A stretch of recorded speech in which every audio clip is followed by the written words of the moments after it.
Pripun boborat moko dalah ibu kepareng ngaturaken sugeng rabi kanthi mardikaning penggalih. Nyepetke wektu Silvi Latifah. Yo.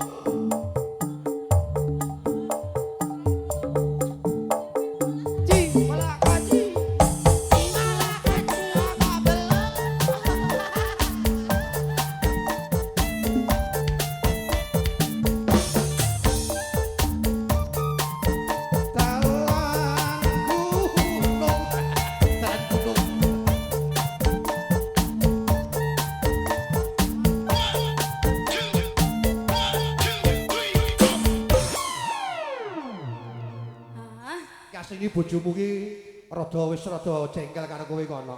Pancen muni ajeng dijolke. Ora dijolke, arep tambah. Dijolke iya. Heeh.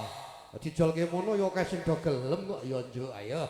Sing gayengno ayo. Ya njuk. Lebar iki Tatin terus all artis. Rampung. Oke.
Pokoknya role pusaka laras yang metu Silvi. Role ya. Nanti iki kejaba penyanyi ya pancen iki premane pasar paing iki kok tadi. Oh iya, langsung kita panggilnya. Tatin gini tin. Ayo kencang-kencang. Malah ongap-angop bae kok. Ngene. Delok bokongnya Silvi ya. Bokong semok. Pokok semok mau. Sing. Ayo ngatur sing gaya ngerti yo apa? Monggo. Ayo dikasih you.